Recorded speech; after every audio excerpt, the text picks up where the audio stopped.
हम केवीपीएससी जी के विद्यार्थियों के द्वारा दयानंद जी के जीवन के आधार पर एक छोटा सा नाटक प्रस्तुत करने जा रहे हैं। ये लघु नाटिका कुछ इस प्रकार है।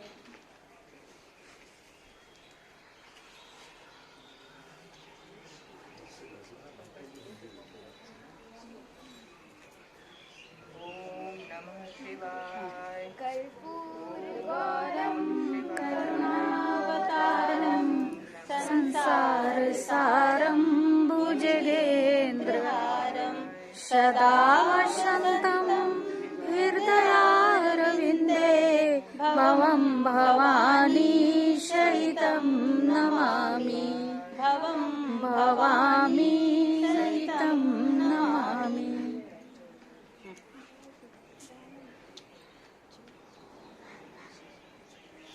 नमस्कार पिताजी। अरे पुत्र तुम आ गए। जी पिताजी। उत्तरा शिवरात्रि की रात है। आज के दिन हमारे परिवार की परंपरा रही कि हम भगवान शिव की पूजा और आराधना करते हैं। तुम यहाँ पर बैठो और आराधना करो, पर याद रहे तुम आराधना करते समय सो मत जाना, इससे तुम्हें तुम्हारी परिश्रम का फल नहीं मिलेगा। जी पिताजी।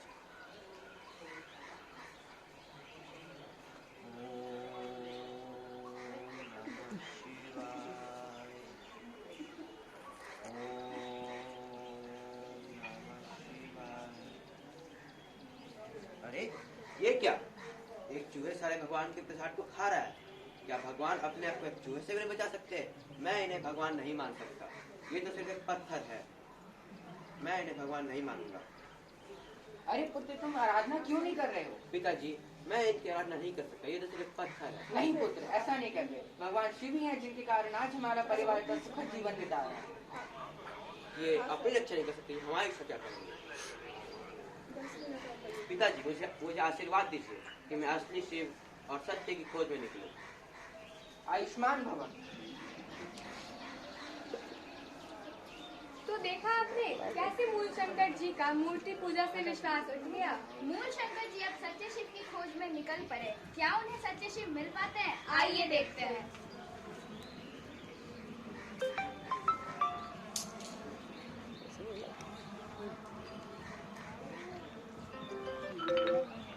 प्रदुमन नमस्ते। मैं एक गुरु की खोज में, जो सारे प्रश्नों का जवाब दे सके और वे सारे वेदों की शिक्षा दे सके। क्या कोई गुरु को जानते हैं जो यहाँ रहते हैं? हाँ मैं जानती हूँ। आप आगे जाइए, वहाँ आपको एक कुटिया मिलेगी। वहाँ गुरु गिरजानंद जी रहते हैं। धन्यवाद बताने के लिए। धन्यवाद। प्रदुमन को गिरजानंद बनाएंगे। कौन है? मैं यही जानने के लिए आया हूँ। लगता है भगवान ने आज मेरी सुनी और एक सच्चा शिष्य मिला है। अंदर आओ। गुरु जी मेरे बहुत सारे प्रश्न हैं जिनका जवाब मुझे आज तक कभी नहीं मिला और वे सारी वेदों की भी शिक्षा चाहिए। क्या मुझे शिक्षा प्रदान करेंगे? हाँ मैं तुम्हारे सारे सवालों के जवाब दूंगा और तुम्हें सारे वेदों की भी शिक्षा दूंगा।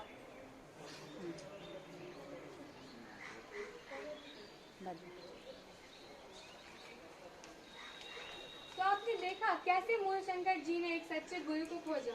क्या गिरजानंद जी मूल शंकर जी को सही शिक्षा दे पाते हैं? आइए देखते हैं।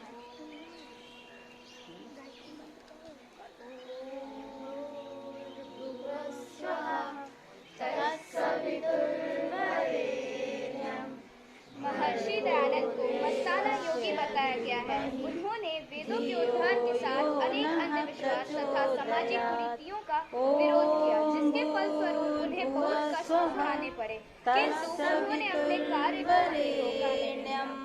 भर्गो देवस्य धीमहि धियो यो नः प्रचोदयात्।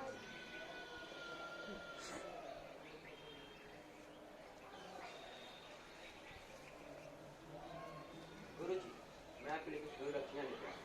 नहीं इसकी कोई आवश्यकता नहीं है। दयानंद मैं तो तुमसे कुछ और ही गुरु दक्षिणा चाहता हूँ। आज देश गुलाम है और समाज कुरीतियों और कुप्रथाओं की दलदल में फंसा जा रहा है। मैं चाहता हूँ कि तुम इसे दूर करो और सनातन वैदिक धर्म का प्रचार करो। यही मेरे लिए सबसे बड़ा गुरु दक्षिणा होगा।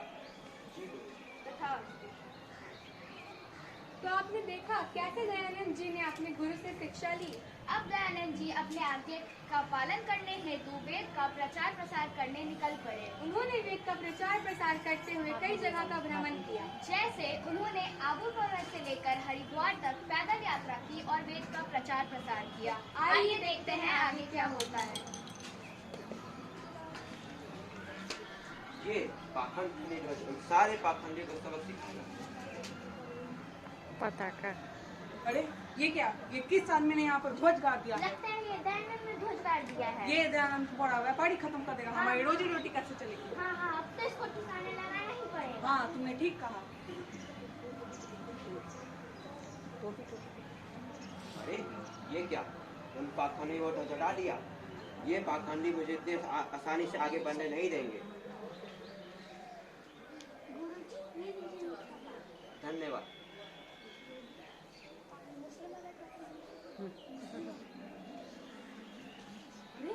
स्वामी जी, आपकी तबीयत मुझे कुछ ठीक नहीं लग रही है। लगता है उसने आपको पान में जहर मिला के दे दिया। उसे तो कड़ी से कड़ी सजा मिलनी चाहिए। नहीं, मैं इस समाज को आजाद बनाने आया हूँ, ना कि इस समाज आजाद को करने बंदी आया। मैं ऐसा नहीं कर सकता। तुम मेरी चिंता मत करो, मैं अपने आप को योग से ठीक कर लूंगा। जी स्वामी।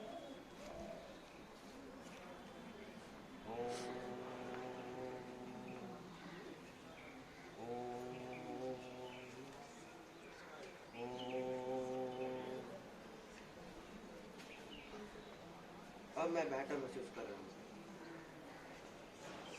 तो आपने देखा कैसे पाखंडियों ने दयानंद जी को मारने की कोशिश की, लेकिन दयानंद जी ने अपनी योग शक्ति से अपने आप को सुरक्षित कर लिया।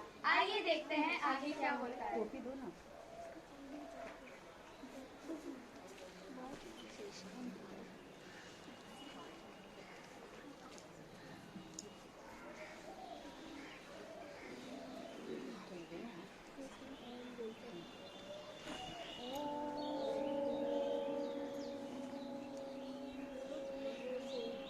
कृन्मन्तो विश्व आर्यम, जिसका अर्थ है विश्व को आर्य बनाते चलो।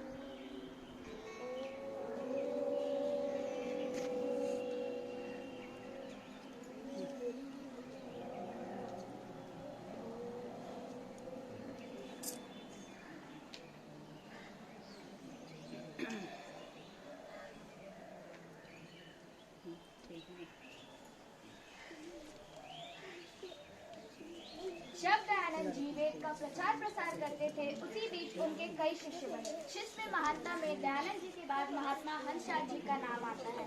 आइए देखते हैं आगे क्या होता है। मैं हंसराज यह प्रतिज्ञा लेता हूँ कि मैं स्वामी दयानंद के अधूरे कामों को पूरा करूँगा और एक महाविश्वविद्यालय का निर्माण करूँगा, जिसका नाम दयानंद एंग्लो वैदिक विश्वविद्यालय होगा। मैं उस विश्वविद्यालय के अवैतनिक मुख्याध्यापक के रूप में निस्वार्थ भाव से काम करूँगा और जिस तरह से स्वामी विवेकानंद को स्वामी दयानंद गुरु दक्षिणा देने के लिए वैदिक धर्म का प्रचार किया था, उसी प्रकार मैं भी स्वामी दयानंद को अपना गुरु मानकर उनके अधूरे कामों को पूरा करूँगा। दयानंद जी ने ही आर्य समाज की स्थापना की और उन्होंने आर्य समाज के 10 नियम लिखे। आर्य समाज के 10 नियम प्रस्तुत है। पहला नियम, सब सत्य विद्या और जो पदार्थ विद्या से जाने जाते हैं उन सब का आदि मूल परमेश्वर है। दूसरे नियम में ईश्वर की 19 नामों की व्याख्या की गई है, जैसे ईश्वर सच्चिदानंद स्वरूप, निराकार, निर्विकार आदि। तीसरा नियम, वेद सब सत्य विद्याओं की पुस्तक है। वेद का पढ़ना पढ़ाना और सुनना सुनाना सभी आर्यों का परम धर्म है। चौथा नियम, सत्य के ग्रहण करने और असत्य को छोड़ने में सर्वदा उद्यत रहना चाहिए। पांचवा नियम, सब काम धर्मानुसार अर्थात सत्य और असत्य का विचार करके करना चाहिए। छठा नियम, संसार का उपकार करना इस समाज का मुख्य उद्देश्य है, अर्थात शारीरिक, आत्मिक और सामाजिक उन्नति करना। सातवां नियम, सबसे प्रीति पूर्वक धर्मानुसार यथा योग्य बरतना चाहिए। आठवां नियम, अविद्या का नाश और विद्या की वृद्धि करनी चाहिए। नौवां नियम, प्रत्येक को अपनी ही उन्नति से संतुष्ट ना रहना चाहिए, किंतु सबकी उन्नति में अपनी उन्नति समझनी चाहिए। 10वां नियम, सब मनुष्य को सामाजिक सर्वहितकारी नियम पालने में परतंत्र रहना चाहिए और प्रत्येक हितकारी नियम में सब स्वतंत्र रहें। पाप के अन्य का प्रभाव, जैसे महाभारत की कहानी में जब महाभारत का युद्ध समाप्त हुआ, भीष्म पितामह सैया पर लेटे थे और युधिष्ठिर उनसे संबंध में धर्म के संबंध में कुछ प्रश्न कर रहे थे। उसी समय द्रौपदी ने कहा, पितामह बुरा न माने तो मैं आपसे एक प्रश्न पूछूं? पितामह ने कहा, पूछो बेटी, क्या पूछना चाहती हो? द्रौपदी ने कहा, इस समय तो आप बड़े उच्च ज्ञान ध्यान की बातें कर रहे हैं। आपकी बातों को सुन के मन को शांति, हृदय के कपाट खुलते हैं। परंतु दुर्योधन की राज्यसभा में जब मेरा अपमान हुआ, जब दुराचारी दुशासन ने मेरा चीरहरण किया, तब आपका यह ज्ञान ध्यान कहाँ चला गया था? भीष्म धीरे से बोले, पुत्री, उस समय मैं दुर्योधन के पाप का अन्न खाता था, पाप और अत्याचार से कमाया हुआ अन्न। उस अन्न को खाने के कारण मेरी बुद्धि खो गई थी। अब जब अर्जुन के तीरों ने मेरे शरीर से वह रक्त निकालकर उस अन्न के प्रभाव को समाप्त कर दिया है, तो अब मेरा मन पुनः जागृत हो चुका है। अब हम सभी विद्यार्थियों के द्वारा पाप के अन्न के प्रभाव क्या होते हैं वो प्रस्तुत करने जा रहे हैं। आप सभी इसका आनंद लें।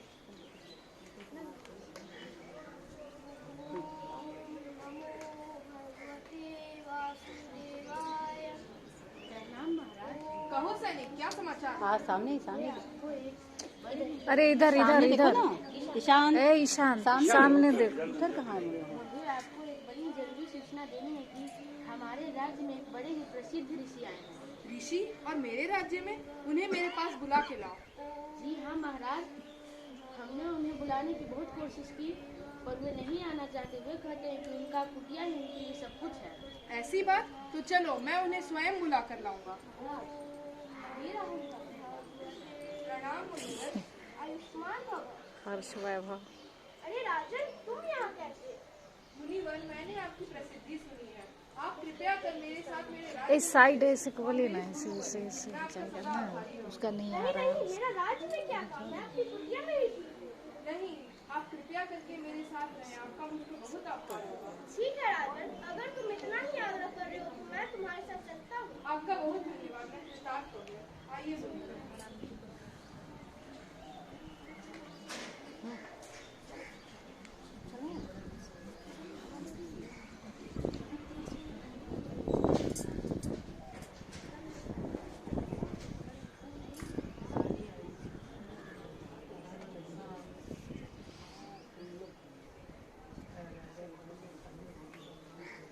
चलो जल्दी जल्दी स्नान कर लेती हूँ, महाराज आते ही होंगे।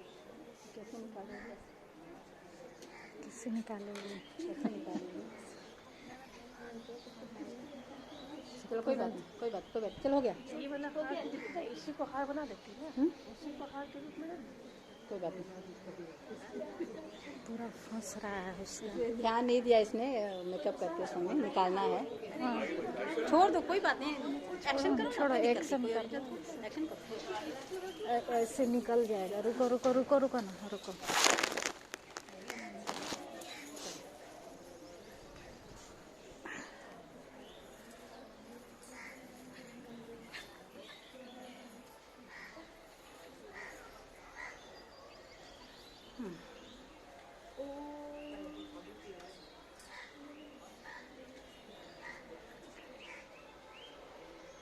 दोनों मेरे क्लास। अरे ये हीरो का हार, मैं इसे लेके भाग जाता हूँ।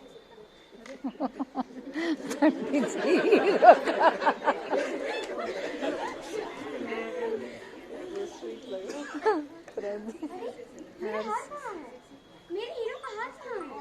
आप स्मरण करिए, आपने अपना हार कहाँ रखा था? मुझे लगता है मैं अपना हार स्नानागार में भूल आई हूँ। सैनिक, जी महाराज। जाओ और स्नानागार में रानी का हार खोज कर आओ। महाराज, हमने स्नानागार के पास देखा, पर वहाँ पर तो महारानी का हार नहीं था। रानी के जाने के बाद कौन स्नानागार में नहाने गया था? महाराज, मैंने तो स्वामी जी को जाते हुए देखा। जाओ और स्वामी जी को खोज कर लाओ। स्वामी जी हार छोड़ने के बाद तुम दौड़ो, भागो यहाँ से।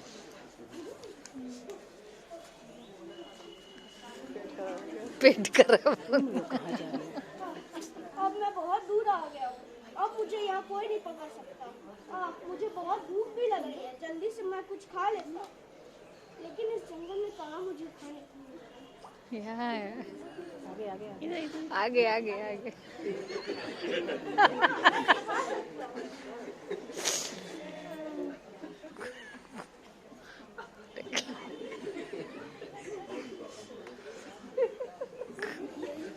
खा रहा है कि नहीं? अब मेरा पेट कुछ ठीक लग रहा है। ओके। मेरे पेट को क्या हुआ?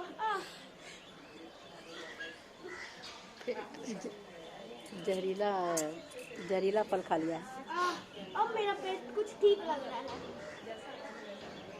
अरे ये हीरो का हार, ये हीरो का हार एक साधु के पास कैसे? नहीं, ये मुझसे बहुत बड़ा पाप हो गया। मैं ये जल्दी से राजा को लौटा कर आता हूँ। अरे रोहित, छोड़ो मुझे, मैं स्वयं ही राजा को ये हार लौटाने जा रहा हूँ। क्यों कर रही हो इधर से उधर? पकड़ लो इस चोर को। नहीं, मैं स्वयं ही ये हार तुम्हें लौटाने आया हूँ। वाह, क्या लीला करते हो। पहले खुद ये हार चुराते हो, फिर खुद मुझे लौटाने आते हो। हाँ, तुम्हारे यहाँ का पाप कान खाकर मेरा मन मैला हो गया था। लेकिन अब मेरा शरीर साफ हो चुका है और मैं पुनः साधु बन चुका हूँ। इसलिए ये लो अपनी अमानत वापस रखो। मैं चला अपनी कुटिया की। मुझे इस बात का खेद रहेगा। पाप का अंत अब मेरे राज्य में। मुझे इस बात पर विचार करना होगा और इसका समाधान निकालना होगा। ये लीजिए नानी, आपका हार। तो देखा आप सभी ने कैसे पाप के अन्न खाने से ऋषि का भी मन मैला हो गया।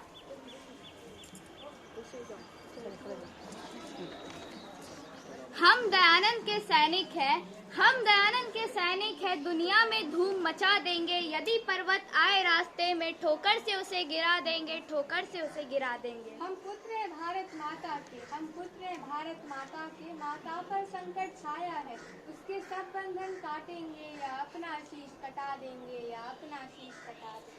दुनिया में अंधेरा फैला है, दुनिया में अंधेरा फैला है। पापों ने डेरा डाला है। प्रकाश वेद का रोशन कर हम उसको शीघ्र मिटा देंगे, हम उसको शीघ्र मिटा देंगे। है श्रद्धानंद और लेखराम जी, है श्रद्धानंद और लेखराम जी। लक्ष्य हमारे जीवन के, हम हंसराज हो जाएंगे। बस धर्म पे जान लुटा देंगे, बस धर्म पे जान लुटा देंगे, बस धर्म पे जान लुटा देंगे।